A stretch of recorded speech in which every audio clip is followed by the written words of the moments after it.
It is Tuesday afternoon. I'm Guy. That's John. And it's our YouTube channel and our podcast. However you're consuming, great. If you're watching on YouTube, like the channel, subscribe to it, or like the video, subscribe to the channel. Our podcast is down in the description. And if you're listening to the podcast, that's great too. Our YouTube is in the description, as well as a bunch of links to some of our sponsors. Que paso?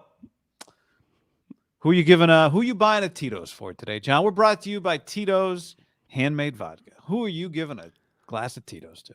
If I could, it'd be my former landscaper Esteban, who's currently in jail. We still have holes around the backyard where we're going to put some ficus trees, and my guy Esteban is currently in the Tucson. I don't think it's penitentiary, but he's been locked up for a couple weeks for money. It says money laundering as well as. What do you mean? This is Tito's ad. You looked up the police report? Yeah, I got it forwarded to me. Oh yeah, by, you're right. So it's just I'm gonna have one for Esteban. I really like the guy. I want him back.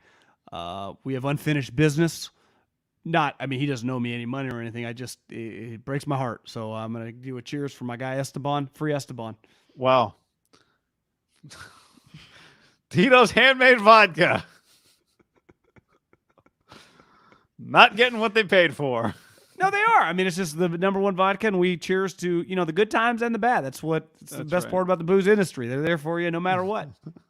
Some say that they do better during tough times. Tito's Handmade Vodka, whatever you're drinking to, or whoever you're drinking to, or whoever you're drinking with, or whoever you're buying for, Tito's Handmade Vodka. Distilled and bottled in Austin, Texas, 40% alcohol by volume, namely 80 proof, crafted to be savored responsibly. John, keeping it real for Esteban. I miss Esteban. I don't know what I'm going to do, how I'm going to get the ficus trees. Nothing like when the text messages go unresponded to for 3 days. This guy better be in jail if he's going to not respond, if he's going to ghost me.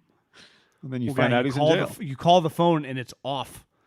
And that's alarming. Yeah. So. That's alarming. Tito's for Kevin Stefanski, says Zane on the stream. Woof. He's aging. Yeah. I was in the car today, flipping on. Stefanski made me think of this because he is aging and he's got the white beard. And Greg Papa, our friend Greg Papa and our friend John Lund, are just breaking down. Greg is breaking down 2 Monday night games at once. The broadcasting, this one didn't feel like a big game, but then I went over to this one with Buck and Aikman and Chris Stapleton and Snoop, and it felt big. And then he says, very authoritatively, as only Greg does, Derek Carr's got to be dyeing his hair, right? Now, I was not locked in on that game, John. Is there any reason that somebody watching that game would have said that? Did they show Derek? Does his hair look dyed? I mean, Greg, he's 33 years old. So, I don't think he's dyeing his hair yet. He just has kind of thick, bushier hair. Something made him say that. He's always had the thick, the eyebrows. I think, for a guy who's a little older and probably has some grays that he has to dye, and Greg Papa, don't blame him. I would do the same thing. Yeah, I think you notice other things. It's like, you do a remodel, you start noticing everyone's faucet. You just get things that, what do I do when I can notice a guy losing his hair, Christian McCaffrey. You notice things differently when you experience them themselves.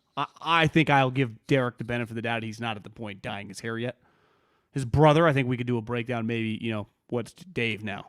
43. Even he might. Maybe they don't. I remember his dad not really having gray hair. I feel like Dave's hair looks pretty natural to me. He also keeps it tight, which can combat, speaking from experience, you can combat some grays if you keep it tight on the sides. Do you get grays when you're a redhead? Like I saw Andy Dalton has just incredible. Did you see the side-by-side of Dalton and McCown? Both their flows, are like yours on steroid. It's just beautiful. No, I didn't.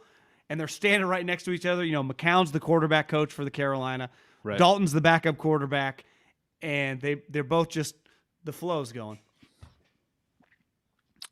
I did not see that. I'll admit I did not lock in on that game. Other game I watched. Steeler game I watched. Is Thursday Night Football. We're doing this on Tuesday. Niners play the Giants. The don't call us 0-2. Nobody's been blown out twice and has a record of 1-1, but the Giants have managed to get blown out twice this year, but be 1-1. They got blown out by the Cowboys. They got blown out by the Cardinals, but came back and won the game. They're 1-1. They were down 60-0 through the first 6 quarters of the season. Did have a 31-point half. Rose from the dead. Trap game? Yeah. Or just Thursday? I think they were like legit. I think the Giants, Arizona. No, yeah, I mean this game for the Niners. Trap game or Thursday games are hard. Well, I think late in the season, style points, Thursday night games, you might just be able to argue in general. Like people, and I was guilty, like nitpicking the Eagles last week. Who gives a shit? Just win the game, move on. Right? The Niners have kind of established themselves for this first 2 weeks. If it's tied at half and they win 24-17, doesn't matter. Just win this game, and then you get that mini bye. Like I think they've done enough through the first 2 weeks that the judgment on this game is much more just about the result and the health of the team than it is like, how about those play calls? And it's like these guys are probably working. I call this the Adderall week for coaches. I mean, I can't imagine what's the average coordinator sleeping on Monday, Tuesday of the Thursday night game. 3, 4, 5 hours max. I mean, can't be much. Yeah, you're not getting 6 because 6 is probably like what you get in the summer, right? Probably an advantage for Dayball and those guys that they just busted their hotel and probably started working immediately. Where, I mean, Kyle had to get on a plane. There's like you're just losing a little time, busting into the plane, landing, getting in your car. I'm guessing go right to the office. Probably not the place you like going when you land after a victory. Like, I'm going to the office. I mean, that sucks. But that's kind of what you have to do. And, I think part of it is just you get that win. Listen, Sherman, like Richard, he was very anti the Thursday night games. Now he works for Thursday Night Football. As a lot of players, he's not alone. A lot of people crush the NFL for the Thursday night games, though the players get richer with the Thursday night games. The Kelsey brothers, and mainly Jason Kelsey, he's like anyone who hates on it, it's bullshit because – that week, if you win, it feels like pretty incredible. Yeah. You get Friday, Saturday, Sunday off. You get a huge advantage going into your next game. You get to rest. I do think the timing of your Thursday game matters a lot, right? Like the Eagles and the Niners is a pretty big benefit to play the game, though I think, did the Niners have another Thursday night game late in the season, if I remember correctly? Niners play... Maybe it's the Steelers, 2 Thursday night games. Steelers do play a Thursday night game against the Patriots in December, yeah. So there are teams with multiple Thursday night games. That sucks. The Cowboys, I think, too. But, yeah, the Niners play Thursday. They play Thanksgiving. They play Thanksgiving. I'm sorry. That it? Yes, they do have 2 Thursdays. Thank you. I got my color-coded systems fucked up over here. It's supposed to be red. It's blue. I don't know. Yeah, so they play that Thursday against the Seahawks. And then they go to the Eagles the next week. So extra time, but yeah, weird back-to-back, both road games. Well, I think this is the problem with the NFL. My knock on Thursday Night Football, like, listen, it's just part of the sport. Everyone gets richer because of it. It's more that my guy Al shot and Herbie feels like he doesn't totally want to be there. I think the broadcast is pretty terrible. Right? I think if you could get a way to get people that felt big, like Buck and Aikman now make Monday Night Football feel really, really huge. It feels bigger than, like, I think that game with the crew of a couple years ago would not have been a good game. And honestly, the game was kind of weird. You had injuries all the time. But those guys elevated the brand again. They did. Pittsburgh felt big. Stapleton say what you want about to the fireworks. And then Buck. The whole thing was just, it got me going the second I turned it on. It felt different than the other game, which was Panthers Saints on turf. They play on turf? Carolina now plays on turf. You didn't notice that? No. That's kind of great. Makes no sense. I don't know. Do you know we got a doubleheader next week again? Yeah, although that one's better, I think. Next week it's reversed. The ABC game with Buck and Aikman is the early game. Oh, that makes sense. Because I was like, God, they're just doing the Eagles on a throwaway first game. What are they doing here? Tampa's undefeated? Philly-Tampa is the first game next time, and then Rams-Cincinnati is the number 2 game. That's smart. So this, to me, like, I don't know. I'm kind of indifferent this week because I just think the Niners are going to win. I'm not my expectations of like we nitpicked the first 2 weeks, and rightfully so. I mean, there wasn't anything to nitpick week one when they beat the shit out of the Steelers. But last week, Wilkes like, oh, what's going on? Early on, I know Kyle's defended Purdy relative to his previous games. Yep. I think it's fair to say it was a little off. Listen, you missed some throws in this game. You missed some tackles. Like, it's very understandable. Just win the game and move on.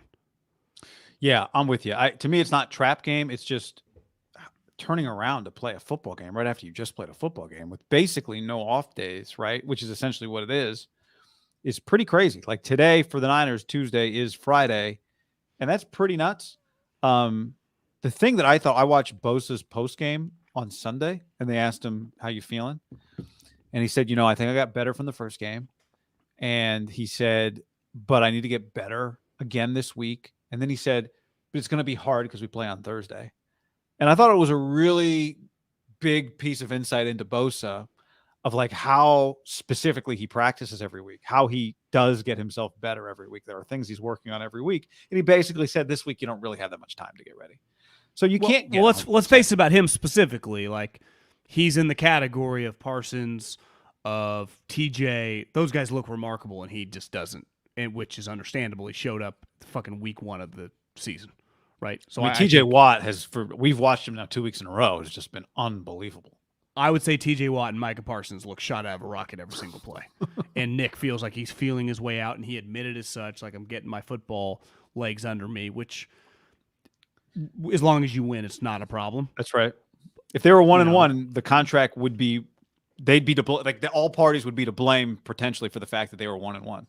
Big time, because I thought his best rush of the season came like late in that game against the Rams when he hit Stafford, right? But he doesn't feel like the same presence when you just throw on Micah Parsons or TJ Watt, though he has to be that for them if they're going to win the Super Bowl. And now it's just hoping that he gets back into form, right? And luckily this week, the thing about this week is the Cowboys overwhelmed the Giants up front week one, overwhelmed them.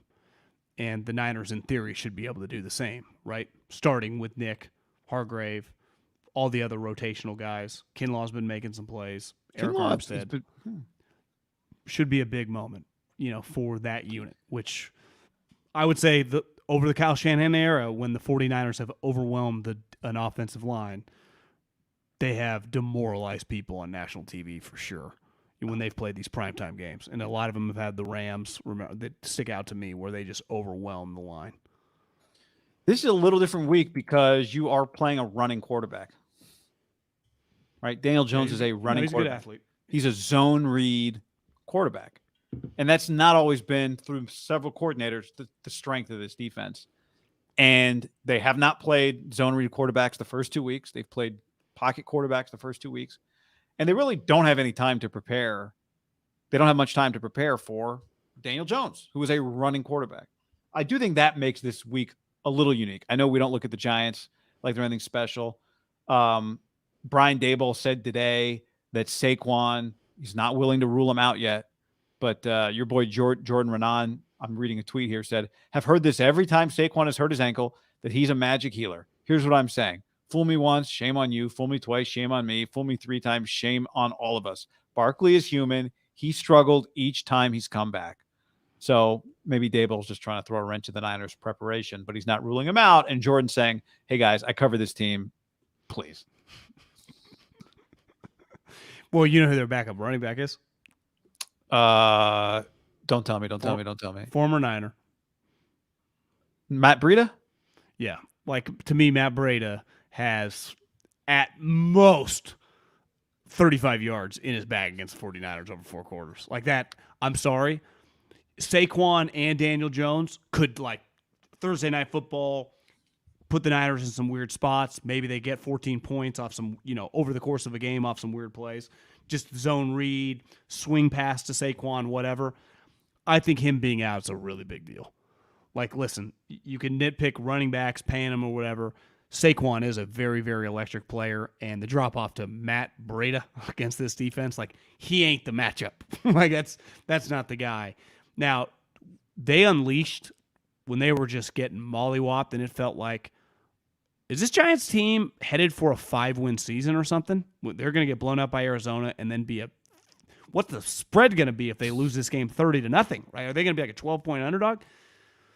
They unleashed that Hyatt, the wide receiver from Tennessee who can fly, who was, I think, tracked in preseason as like the fastest guy in the NFL. He made some big plays in that game, kind of sparked him. Darren Waller is going to be a matchup problem, but I think that not having Saquon limits what you have to really worry about, because I just don't think you're like losing sleep if Britt is starting the game for them. Or Saquon, you would have to keep Fred or Greenlaw kind of chasing him around the whole time. Yeah, right? Especially with him if he is running with Daniel Jones. Right? We'll take Daniel Jones's run away, and if you want to pitch it to Matt Breida, go ahead. Yeah.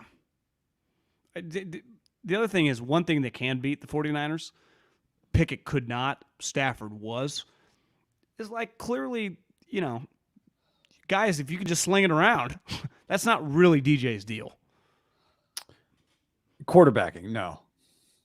Yeah, I mean, he had a career year last year, 15 touchdowns. No. I kind of liked him. I thought he had an Alex-like jump. Second half this is the Cardinals, but he looked solid. So our boy on the chat here, Hung Fat, says Niners plus 10, too big to lock in. I think early in the season, what was the year when we did the lock of the week and we just hammered and it got boring? It was, but there was 21. Was it 21? It was like the Giants or the Jets, though. I think it might have been 2020, and it worked. It was a COVID year? I don't think might have. We bet on one of the shittiest teams. Yeah, I know. The Giants and the Jets we had a run. had to be up there because I think it was a lot of Giants Jets. Yeah, I think we just bet against the Giants and the Jets like every week, and their spreads were huge early in the season. Look at the Arizona Cardinals; are a good example. Like they're covering spreads right now. I think it's much more difficult this season. 10 points to me. I would probably stay away from me. I wouldn't. Because it's Thursday Night Football. Now, if you wake up and the Niners won, 31-14, I guess I'd believe that. They have that in the bag all the time, but it's Thursday Night Football. That's it. It's Thursday Night Football. What the Niners should do, because SoFi is so much sweeter than Levi's, is just play all their home games there as well and just ship all the fans down and, pay for like a bunch of. They're all down there already. There's a lot of them down there. I really do think. So sweet. I really do think you've been there. I've not been there. It's glorious. I really do think part of it is, I think people attend that game a little out of spite. Like it's become like so fun to be a part of going there and invading that place. You know what I mean? That I think it's. So you think people drive down or fly down? Whatever it is, I think part of the fun of going is that like we're all a part of this thing. There's going to be like most of us. We're going to take over their building. I think that's part of the fun of it. I think 2 years ago when I went to the game week 17 to win or get in, it was just like people attending to hope the Niners could make the playoffs. I think it started kind of organically. Yes, that was just a real football game thing. And then I think it became, the moment that game happened and it was clear it was probably 60-40 Niners, then it became a really big deal in the NFC Championship game. And you're right, from there it's become a thing last year and clearly this year. Kelly Stafford said keep them out. Remember that? Kelly Stafford was like, don't sell your tickets. It's going to be a thing moving forward. And remember Joe Staley and Whitworth got into it. Yeah. It's like, guys, what are we talking about? That's right. Yeah.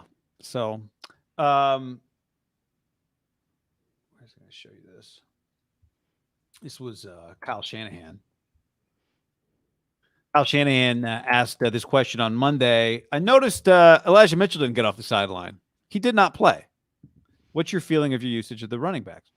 Shanahan, quote, yeah, we've definitely got to get Elijah in there more and do better with our rotation than we did yesterday. That wasn't the plan going in. It just ended up that way. I've got to make sure that doesn't happen. And I thought what was interesting about it, John, is nobody believes that Kyle's not in charge of it. Like, I don't think Bobby Turner or Anthony Lynn just gets to never put Elijah Mitchell in the game. At the end of the game, Kyle Shanahan just finds out, oh, Elijah didn't play today. But the way he says it there makes it seem like he's a little detached from it, right? Like, I've got to make sure that doesn't happen again. That wasn't the plan. We've got to do better with our rotation than we did yesterday. I don't know. What'd you think? I have a hard time really believing that just because so many skill guys on offense come in and out. I mean, constantly Debo and Aiyuk are running on and off the field. There are times you look up, Kittle's getting a breather over there.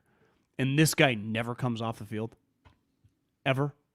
Yeah, I don't know. I mean, I don't blame him for wanting to get Christian McCaffrey the MVP, and that's what it feels like so far through the first 2 games. Like, he's not looking for him to have like an awesome year to justify this trade. It's already well justified. I think he wants him to get the MVP on his watch. Like, it's like a family thing. We got the McCaffrey family, the Shanahan family. We took Christian. We made him the MVP of the fucking NFL. We're gonna go into the same Hall of Fame class together. Dad and I mean, Christian. I would right now. You know, we did this. It was so stupid after the first week. Like, could Travis Hunter win the Heisman? It was like, it's going to be so difficult. And clearly, like, no, Shador's the only guy that would have a chance on that team. Yeah. But like, winning the MVP, I think early on you can kind of like. I would say Defensive Player of the Year is like, it's going to be T.J. Watt versus Micah Parsons the majority of the year. Right? I mean, the Watt name carries a lot of weight, and Micah Parsons already feels like he's too far behind, right? And he already won Bosa it. had 3 sacks at this point last year.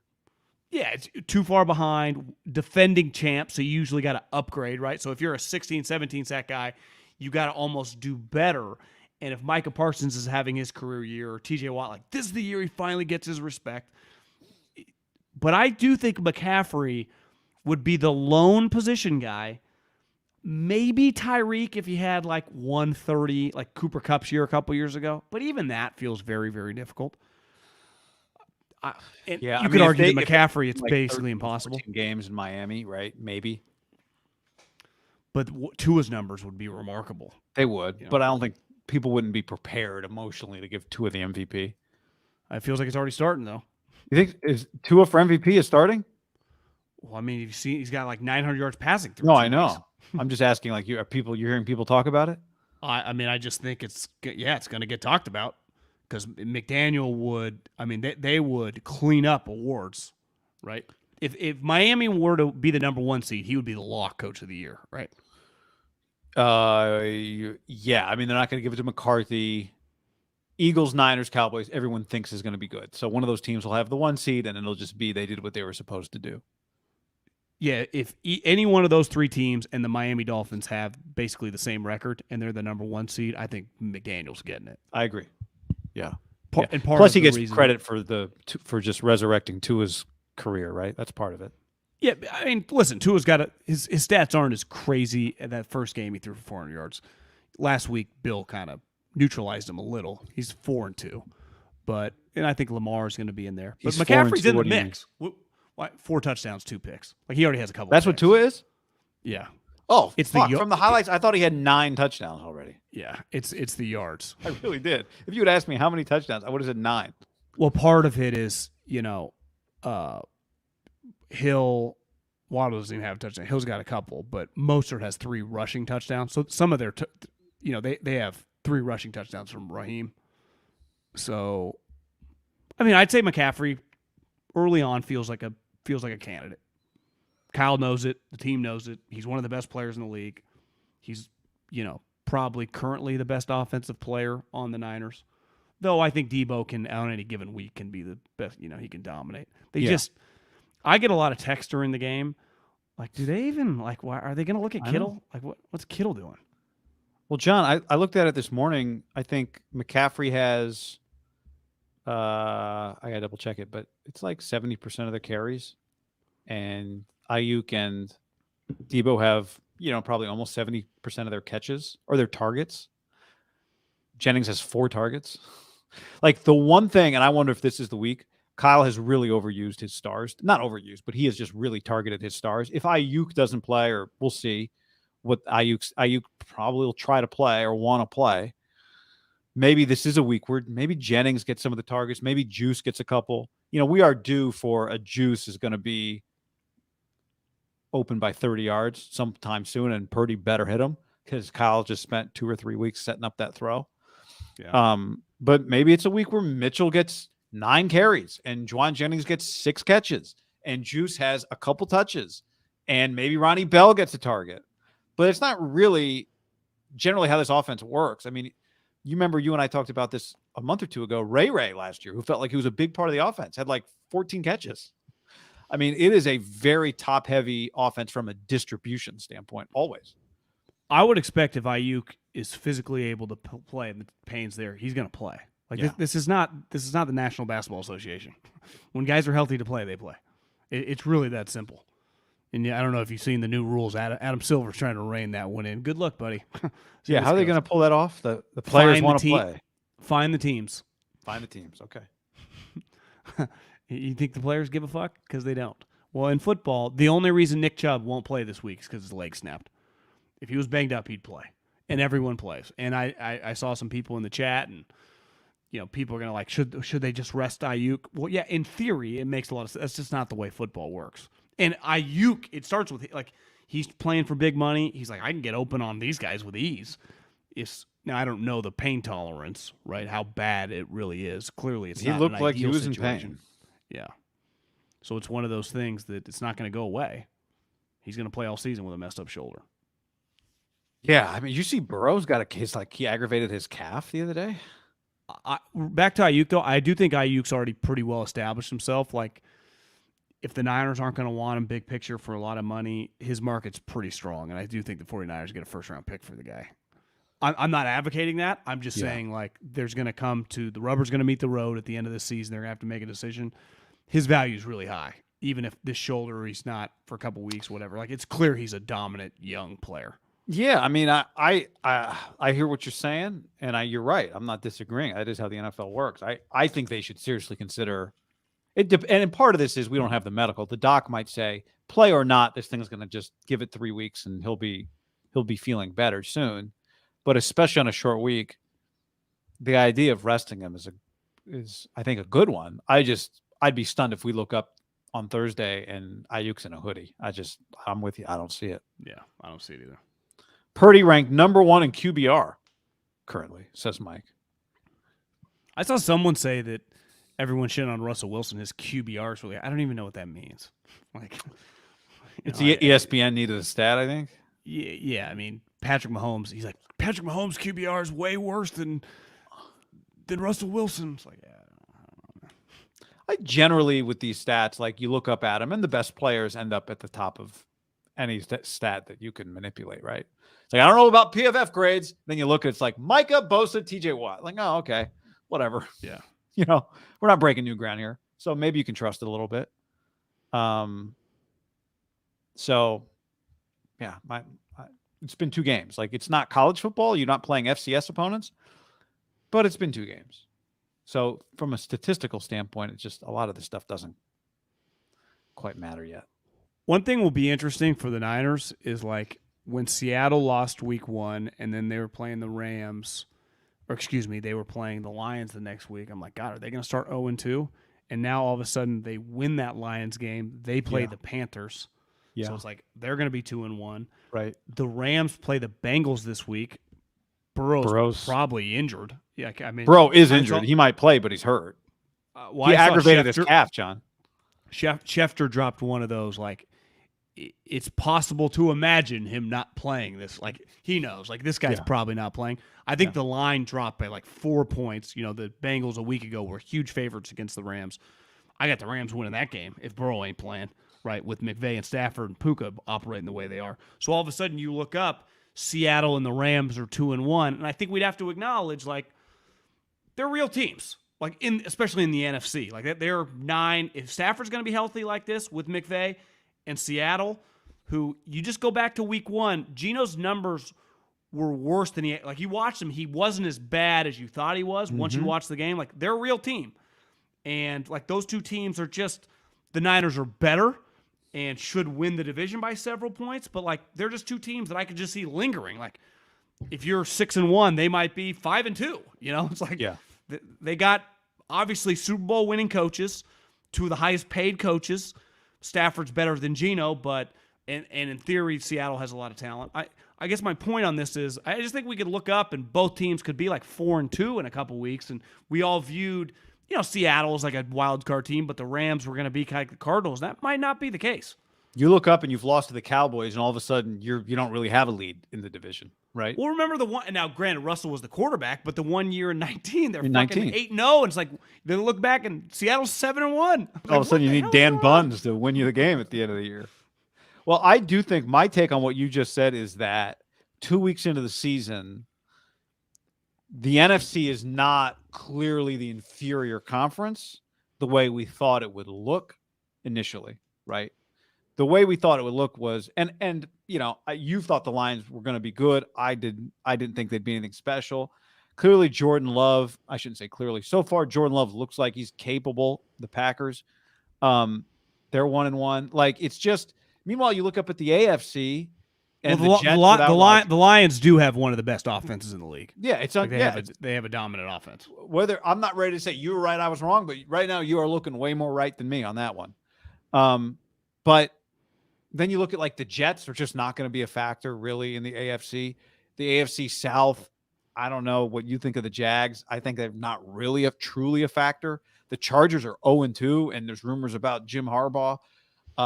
Even Kansas City lost a game, but Kansas City will be fine.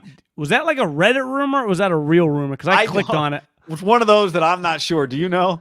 It's believable, even if it's made up. Put it this way. If you made it up, you will eventually be right. Harbaugh will be interested in that job. So even if it's made up, it will turn out to be true. Put it that way. What about Belichick there next year? Belichick and keep Kellen Moore. Belichick. That's not a rumor. I made that up. Yeah. Well, I'd say give me Harbaugh if given the choice, but Belichick there would be fun too. My point is that the NFC is it is top heavy still, and being the 1 seed's really going to matter, not just for home field, but like I think of the 3 teams, somebody is going to have to beat 2 of them. Somebody's going to have to beat the Cowboys and the Eagles, or the Eagles and the Niners, or the Cowboys and the Niners. Or like, you don't want to be the one that's got to win 2 of those games. That's why you want the 1 seed, because you don't want to have to beat the Cowboys and the Eagles. But here's the other thing you were just saying. Part of it was like, God, the AFC better get the 1 seed because it's got all these star quarterbacks, all these $45 million guys. Say what you want. Like, if the Rams end up going 9-8, like they're a team that it's like you just want to play Stafford and McVay in a playoff game, or the Rams have the number 2 offense in the league. Like, or excuse me, I meant the Lions. What if the NFC actually has 6-7 like real teams? Yeah, I think they actually maybe I don't know if they have 7, but I think right now they've got Washington is 2-0, and like we know they play defense, and Sam Howell doesn't look bad, and maybe Bieniemy's a good coordinator. You know what I mean? Like, it's just a little deeper than it looked before. Just now, NFC South, whatever. But like you texted me last night, Saints can play defense, right? Well, the other thing, because Alvin beat up the guy after the club at the Pro Bowl. Yeah, he's 4 years ago. I didn't quite understand why Taysom Hill, they were doing a little rotation. It was just for him to run the ball. I guess when he has a certain amount of carries, they're 12-1. And someone DM'd me was basically saying that, well, a huge part of it is they were basically their practice squad running back. They have some running back injuries. They just needed him, and he can't just really play running back. You have to like snap him the ball. He's kind of a weird player that way. Okay. So it's they had to use his carries more than they were like doing the Drew Brees, Taysom Hill quarterback thing. There was a play last night, direct snap to Taysom Hill. It was in the red zone. It was probably like a 5-yard line. He takes off on like a sweep. They put Derek out at wide receiver. Did you see this play? No. To clearly take the corner out with Derek. The corner bites to go. Derek goes to the end zone, hand up, but they got to Taysom Hill so fast, it would have been wide open. That's something to keep an eye on. All right. I was the 49ers. I might steal that play. Yeah. With McCaffrey throwing to Purdy? You could go McCaffrey or Debo. McCaffrey throwing to Debo. That's a better arm. Yeah. Could do that. The problem, I don't know if the wide or the corner would leave Debo like he did Derek. That's true. So you got to put the quarterback up there. The DB just looked at Derek like he was you. Like didn't care at all. And then Derek's hand went up, but then Taysom gets like he's Randy destroyed Moss. by 4 guys. Yeah. Their defense is legit. John, like to me, Atlanta with Ritter, but not a team. Yeah, not a team. One thing to keep an eye on is this quarterback coach, Canellis, who was the quarterback coach last year in Seattle when Geno had his breakout year. Now, granted, Pete has a different offensive coordinator, right? He's not calling the plays, but he was there with Geno. He went to Tampa to become the OC when they fired Byron Leftwich. Like, that guy might be good. And the one thing I was saying about Tampa is their core group of players, like their 6 or 7 good players, Vita Vea, White, Shaq Barrett, Mike Evans, Chris Godwin, like they have a group of Worfs, like guys that are the equivalent of Eagles, Cowboys, and Niners. Now, their quarterback, major question mark, head coach too, but like their core talent went on are dudes. Like Vita Vea is starting for all the Eagles, Niners, and Cowboys, right? Mike Evans is starting for all those guys. Yeah. Devin White would play right with, him and Greenlaw would be battling it out, right? He's not beating out Fred, but hell, maybe they'd just play 3 linebackers. Like these are real guys, I guess is my point. Shaq Barrett's a real pass rusher. So Baker, part of it, they couldn't tackle him. But they're just, to me, a team to keep an eye on if Baker just turns into like Jimmy Garoppolo or Derek Carr. Because they got real players. Saints do a little too, I would say. I would say they're actually kind of close. Both those teams might be closer together than we realize. Yeah, I mean, you look up and there's it happened to me last night. You look up like, oh yeah, Chris Olave, good player. Exactly. Mike Thomas is back from his 7-year hiatus. He could leave again, but maybe it was just Sean Payton related. Yeah, weird deal. John, something we should address here. I didn't tweet back. We got a long tweet from a listener named Mike. He said, Guy, I've been a listener since the 95-7 days. I'm a diehard Raiders fan. I love the Ham Pod. I just don't understand why you both have to kick the Raiders and their fans while they're down. As a fan, I know how underperforming they've been for our entire lifetime. It's getting tough to listen to you guys when you continue to rub it in our faces. I'm not asking for extra content from you two on the Raiders, not looking for a homer pod that lies to us Raider fans. I'm just looking for you guys not to kick us in the nuts every time you mention the Raiders. Just my humble opinion. Love your guys' work. Now, I think I know what you're going to say, but what's your thoughts, John, on Mike L? Mike, thanks for your support and your feedback. You go first. I don't want to. Well, I think what you're going to say is what I will say, and you've said this for a long time, which is we never, or if we do, it's in fun, make fun of Raider fans. Because Raider fans deserve better than what they've gotten. They've been a loyal and good fan base for a very long time. And so the shots that we take are not at the people that support the Raiders. In fact, we like to think that Raider fans would, you laugh to keep from crying along with us at some of that stuff. But I was just looking, the Raiders, the only team in the AFC that has the same point differential in the negative is the Houston Texans. The Raiders won a game. Part of it is, listen, when you're easy to make fun of in sports, people are laughing at you, right? And it's not your fault. I don't blame any of the fans who just can't understand why every single year. I truly believe this, and I've been thinking about this all week.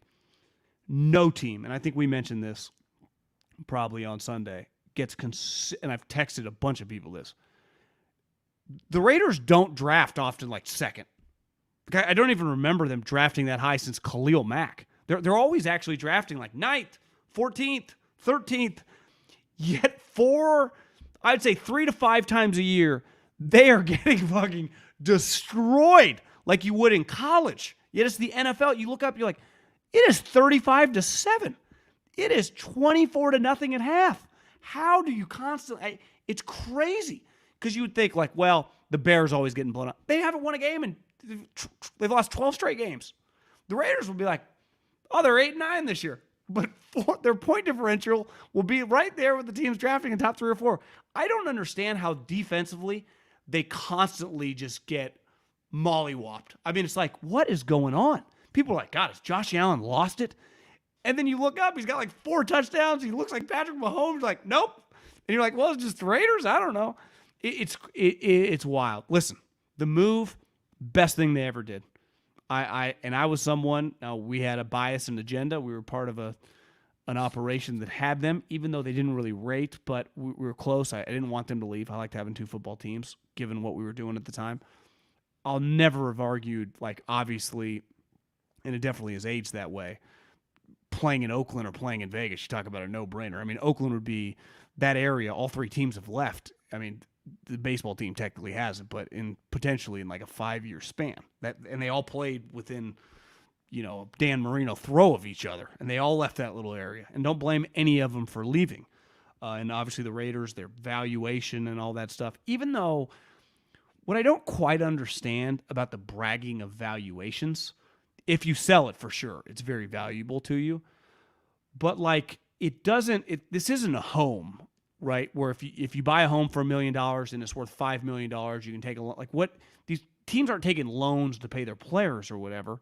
So yeah, it's like you can be, hey, my team's worth a lot now. Yeah, if Mark Davis wanted to sell, I whatever you think it's worth, he could probably get a couple $1 million or a couple billion more. He would get a shitload, especially now that it's in Vegas over Oakland. But it doesn't actually like impact. Like the reason they didn't have any money when they were in Oakland was they don't have other businesses or whatever, right? It's not, and the suites, and maybe eventually when this thing kind of everyone gets squared up, they'll have much more cash to throw around and they can have these huge signing bonus and they'll be closer to that. But like the valuation is something that I get tagged in a bunch of tweets like, MIDDLEKAUFF, you see this shit?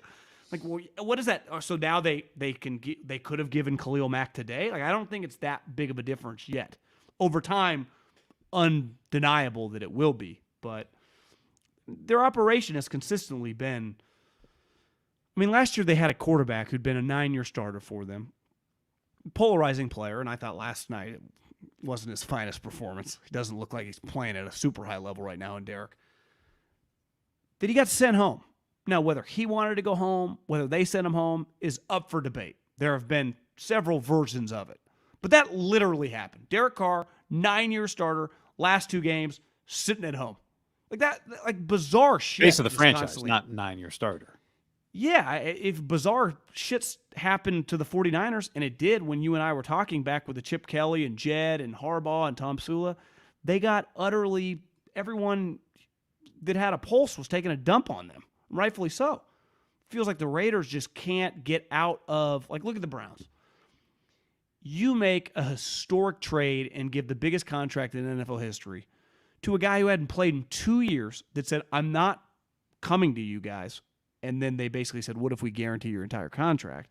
And then he comes and he's terrible. Like, that's just what, so everyone's making fun of the Browns again. Because, like, what? Only the Browns? What? Even David Tepper, who I would say the Panthers have a long way to go before we say they know what they're doing, said, like, yeah, we're not guaranteeing your whole contract for you.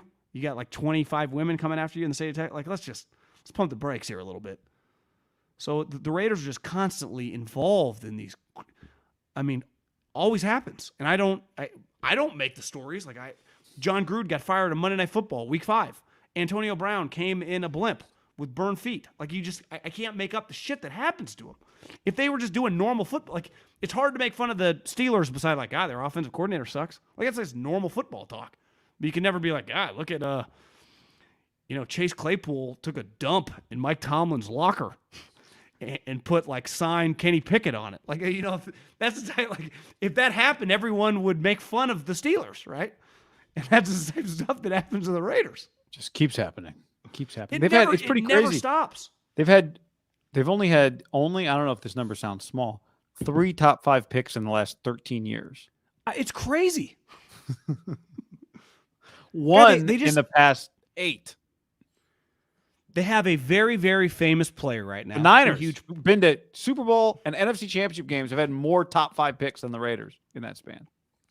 I would say one of their top 5 or maybe 6 the same, I guess, in that span. Most famous players on the team is Chandler Jones, whose brother happens to be like this polarizing, some call him the most talented UFC fighter of all time, has been traded away from Belichick because he went naked into a precinct.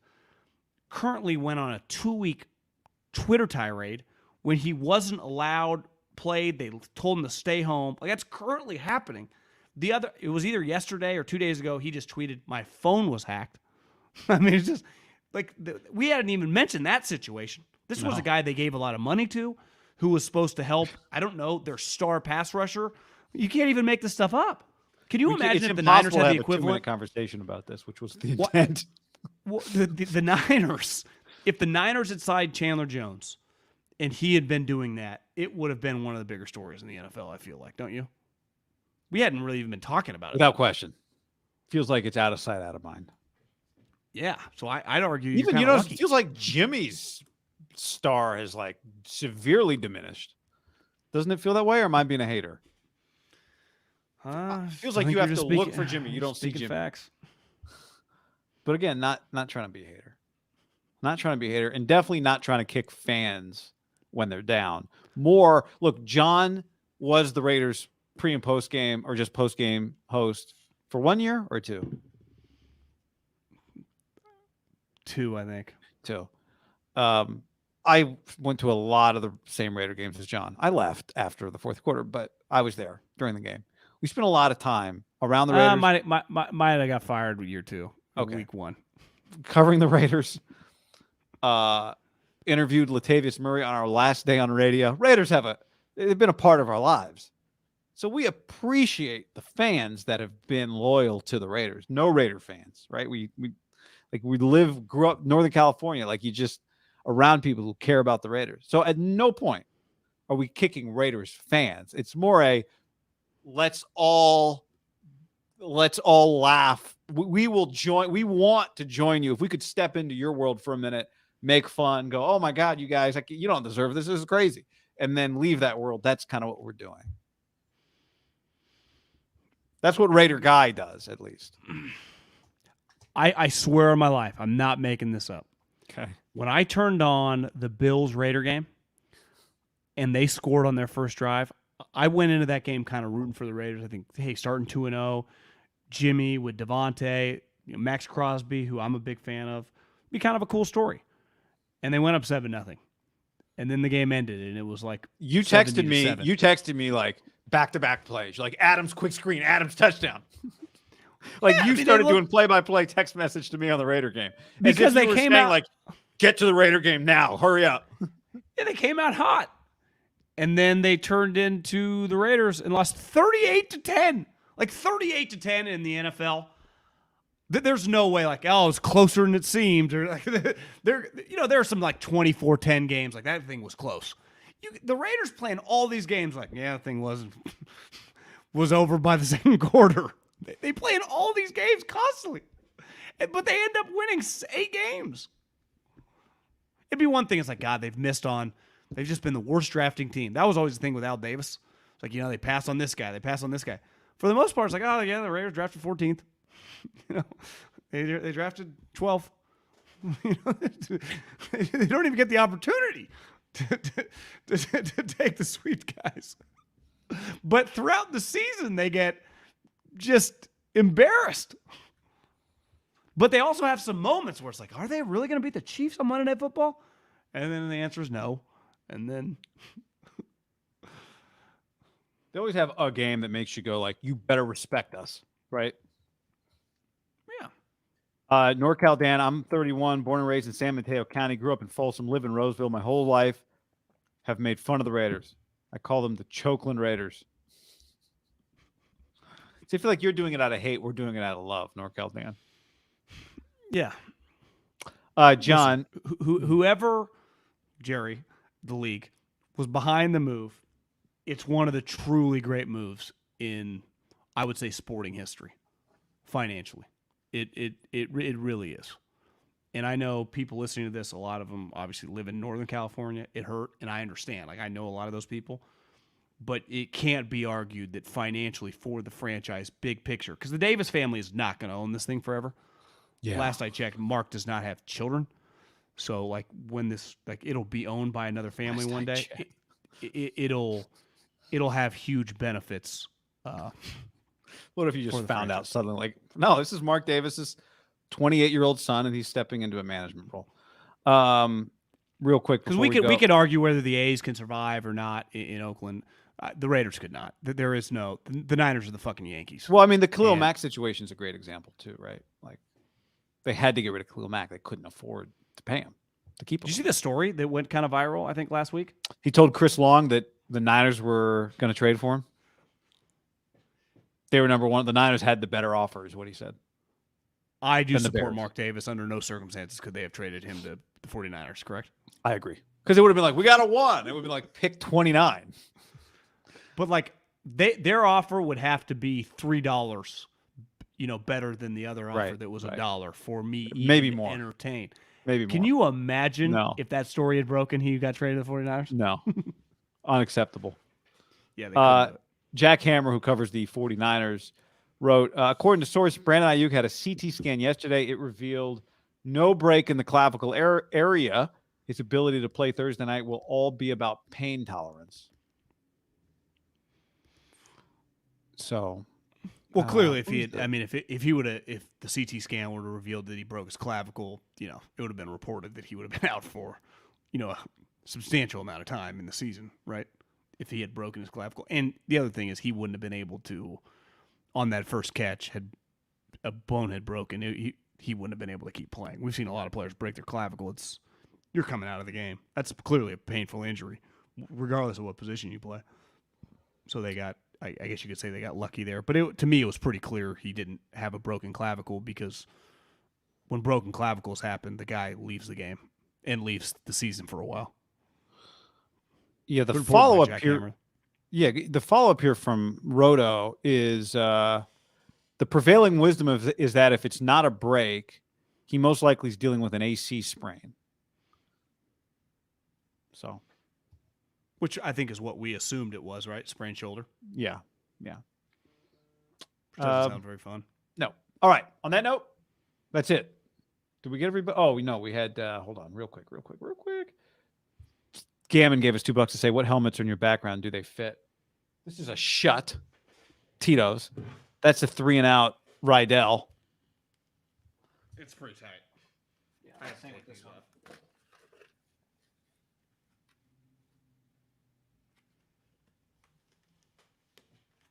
That looks good.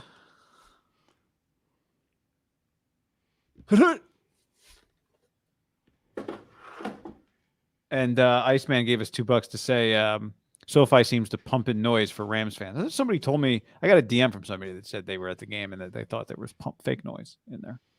But anyway. Do I look like Henry Blackburn? Can you see over the offensive line? Henry Blackburn. Coach Prime has said, we forgive Henry Blackburn. Stop sending death threats to him and his mother. So, who's Colorado State got this week? You think you think they'll have the 5th most watched game in ESPN history this weekend? It was the 5th most watched game in the history of the network. In ESPN's history, and the most watched late primetime game in ESPN's history. It peaked at 11 million viewers and averaged 9.3 million. I definitely would have guessed it's one of the highest rated. It was a 7:30 kickoff, correct? Yeah, Pacific, so it's 8:30 there. That game typically, right, for that slot is Colorado State, or Washington State, Fresno State, a game like that is not. I would imagine that game typically, if you had to guess, week 3, that spot, West Coast teams, even if it's USC, sometimes like USC, Fresno State can be 3 million people max. Like a lot, I bet a lot. That feels like the number to me. Yeah.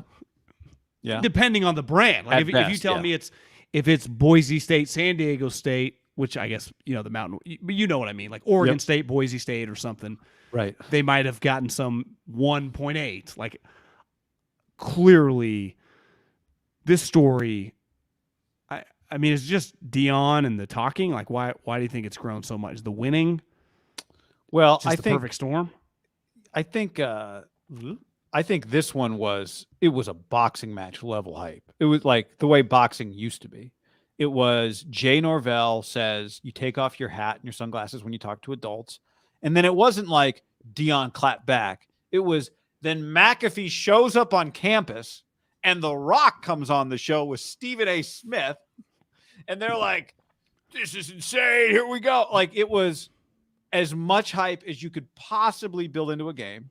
Then it's like the only really like good game on, right? Fresno State ASU was a blowout. So you get it's Coach Prime. Then there's like real wrestling, boxing level hype.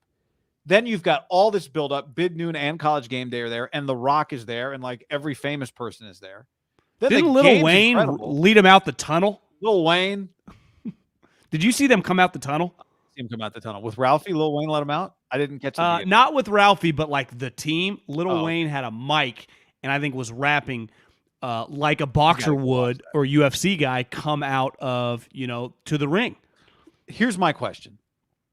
This week they play Oregon on Fox. Will that rating be this big? I say no. I just think the hype of last week is just impossible to duplicate, and it's still going to do a good number this week. I think like the number one Herbie is going to be at LSU Arkansas. I said five. I think the unique spot about the game's timing last week is it essentially became a solo primetime game, right?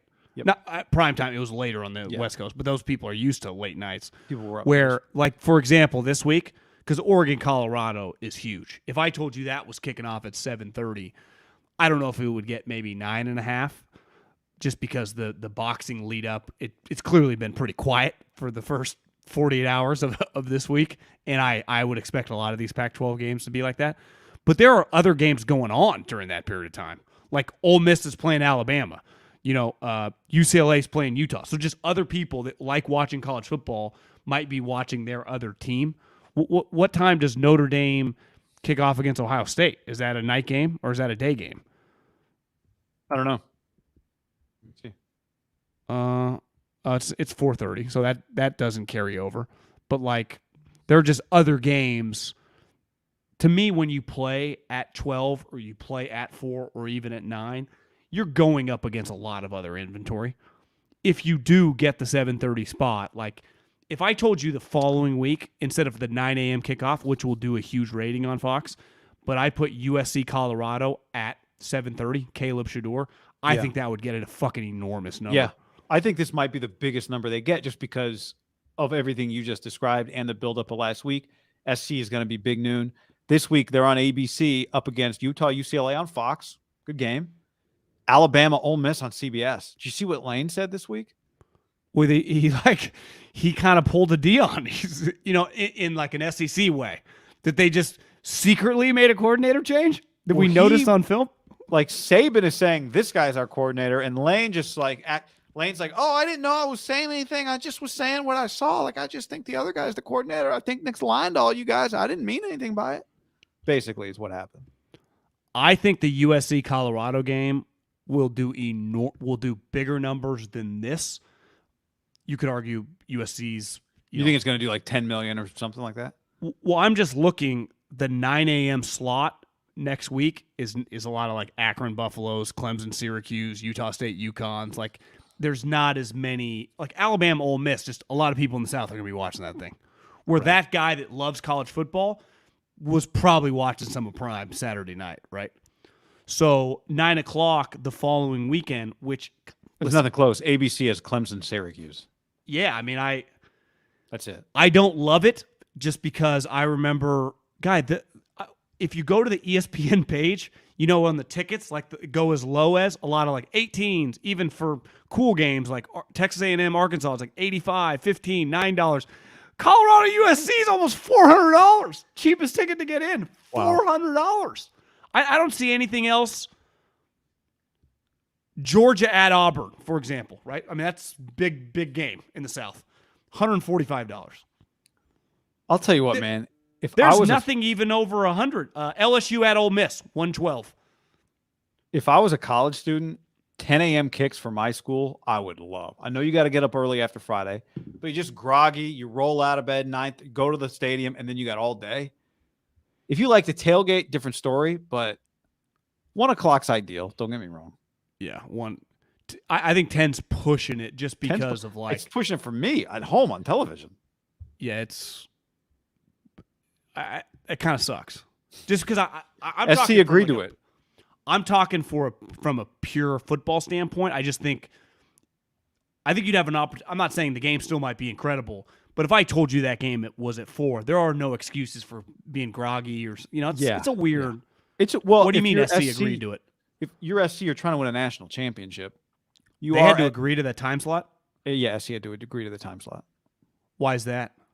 It's just the rule. SC, I don't know. I think it might be a league rule that maybe it's if it's a short week. These are like late picks. Like it's not a game that was pre-picked 3 weeks ago for the time slot. I'm not exactly sure how it breaks down, But the rule in this case is USC would have had to agree. Maybe it's based on the time. Not sure. Wasn't David Shaw the original proponent about this on the West Coast? 9 a.m. kicks? Yeah. Maybe. I know Colorado was one of the schools that was in favor of we'll play 9 a.m. games. For them, 10 a.m. I think Utah said they would have done it, or they would do it a few years ago when this was a discussion. How many times when you imagine you do it every week? Big noon kickoff's going to be their game. Is game day going to be there that week? Well, how many times? I thought you were about to say, how many times can they play this game? Can they play every home game, big noon? Well, they got to keep winning. Yeah. Can they lose these next two games and still be a powerhouse like they are viewed right now? Well, let's say they lose both these games. They fall out of the top 25. They're 3-2. They then play ASU and Stanford. They could get to 5-2, hit their bye, go to UCLA. If they go to UCLA, that then becomes the game. You win that game, you're 6-2. Yeah. With Oregon State, and UCLA's Arizona, 5-1 or whatever. That's a big game. With Oregon State and Arizona to follow. Right now, you're 7-2. Maybe if you can pull it out. There still is a path to them to get back, and then you can be back. You can be a top 20 team when you play Utah at the end of the year.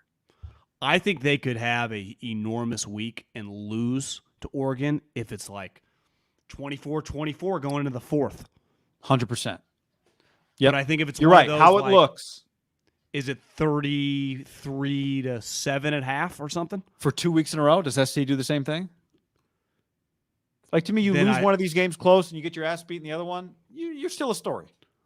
A huge part of the $9.3 million was the hype and everything, but they were also if they were 0-2 in the same, it wouldn't have been the same. They had been undefeated. Then the game was freaking awesome when you turned it on. You're like, oh, rivalry games? This was old school rivalry game? People are fighting? People are fighting. People are cheap shotting, right? It was awesome. You give them a chance this week. Yeah, I give them a chance. I think they'll. I was on John Canzano's radio show yesterday. You know old John? I follow his Substack. Yeah. So Ethan said he's making $1 million a year or something. I did see that. And he asked me, I get the feeling that I think people think Oregon's going to blow them out, but I've just seen enough now with Colorado that I don't think the normal rules of this is how this game's going to go. They're just better on the lines. They're going to pound them. I've just seen them find ways to hang now enough. Shador's good enough. Here's the thing. Travis Hunter's a stud. Their other receivers are good. Their running backs are good. So, I am glad Oregon hasn't proved yet that they just take care of business. I'm glad it's going to be loud as shit. I'm glad this isn't a 9 a.m. kickoff. I'm glad it's in Eugene, too, because this is a test now. All right. All right, everybody. We'll see you after Thursday Night Football. Thanks for hanging. Later.